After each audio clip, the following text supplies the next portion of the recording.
sejak jin itu berada dalam tubuh manusia. Syukran Ustadz atas jawabannya. Dan sebelumnya mohon izin menanggapi. Jadi jawaban Anda ketika ditanya akun anti haluisme, sejak kapan jin kepanasan dengan bacaan Al-Quran? Antum menjawab, walau sedikit loading dulu ya, mungkin sikap kehati-hatian Anda, dan itu saya apresiasi. Lalu Anda menjawab, sejak jin berada di dalam tubuh manusia. Perhatikan pertanyaannya Ustaz. Sejak kapan jin kepanasan dengan bacaan Al-Quran? Lalu Anda menjawab, sejak jin berada di tubuh manusia. Apa tadinya berada di luar tubuh? Lalu kenapa ketika jin itu berada di tubuh lalu berubah menjadi lemah, bukannya semakin kuat? Tadinya tidak kepanasan dengan Al-Quran, lalu ketika masuk ke tubuh jadi kepanasan. Pertanyaan saya berikutnya, kenapa hanya ketika diruqyah oleh praktisi profesional? Mestinya kalau teori Anda itu tepat, kita tampung dulu jawaban Anda. Jin di luar tidak kepanasan dengan bacaan Al-Quran. Jin masuk, lalu tiba-tiba menjadi kepanasan dengan bacaan Al-Quran. Kenapa dia tidak kepanasan ketika orang itu membaca Al-Quran? Kenapa dia tidak kepanasan ketika dia menjadi makmum sholat dan mendengarkan bacaan sholat jahar? Kenapa? Jawaban Anda yang tidak memiliki landasan itu jawabannya akan memiliki banyak kerancuan. Sementara kami yang meyakini, keyakinan kami bahwa jin tidak kepanasan dengan bacaan Al-Quran, kami memiliki dalil tadi. Inna sami'na Qur'anan ajaba. Firman Allah yang menceritakan ucapan jin itu. Inna sami'na Qur'anan ajaba.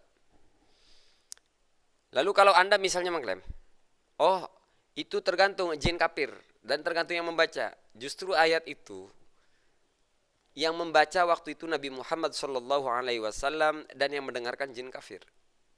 Jadi itu Allah menceritakan ucapannya jin kafir ketika mendengarkan bacaan Al-Qur'annya baginda Nabi Muhammad SAW. Maka bahasa sederhananya begini, Ustadz, dan seluruh peruqyah syar'iyah ya. Anda ini berbicara tahlil, kalau berbicara tahlilan dan lain sebagainya harus dalilnya langsung Quran hadis. Giliran ngehalu, nyebarin khurafat, nggak pakai dalil lagi. Jadi tidak hanya Anda itu tidak memiliki dalil untuk sebuah kepercayaan halu, Anda pun bertentangan dengan firman Allah tadi, Inna sami'na Qur'anan ajaba tadi. Dan Anda bisa cek sendiri di buku Ruqyah Syekh Wahid Abdul Salam Bali, itu kan kiblatnya Anda di situ di dunia ruqyah. Syekh Wahid Abdul Salam Bali di awal-awal itu kan mengutip hadis di Bukhari itu loh.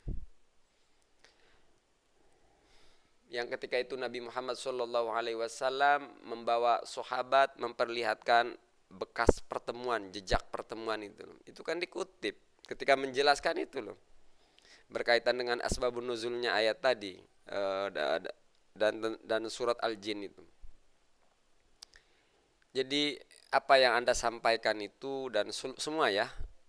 Jadi walaupun saya menyebutkannya Anda, ini berlaku untuk seluruh peruqyah syariah dan peruqyah aswaja. Apa yang kalian sampaikan itu hanya kehaluan-kehaluan saja, khurafat-khurafat. Maka teori simpel kami, menurut hemat kami, tidak ada tuh jin bacaan kepanasan dengan bacaan Al-Quran. Yang ada reaksi orang di ruqyah itu bukan faktor kena bacaan Al-Quran, tapi karena sugesti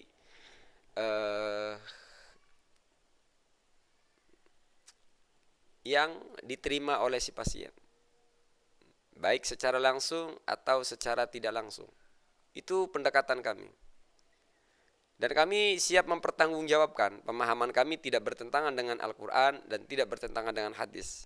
Tapi jawaban Anda justru tidak sesuai dengan Al-Quran, sebagaimana firman Allah, Inna sami'na Qur'anan ajaba. Bagaimana Al-Quran bisa diterima oleh bangsa jin kafir kalau bacaannya membuat jin kepanasan? Bagaimana ini tadi? Inna lillahi wa inna ilaihi raji'un ya. Dan saya juga akan terus pantau akun Anda yang banyak kehaluan itu, yang dikit-dikit janjinjun. Dan buat netizen, inilah berarti para peruqyah syariah ini sudah semakin canggih, bahkan sudah ada klinik percis kayak rumah sakit. Luar biasa. Ini menjadi perhatian bagi kita semua ya. Alhasil apa yang kita kritisi semata-mata demi menjauhkan masyarakat daripada kehaluan-kehaluan dan kebohongan-kebohongan. Mohon ampun kepada Allah Subhanahu wa taala dan mohon maaf kepada pihak-pihak yang tersinggung. Assalamualaikum warahmatullahi wabarakatuh.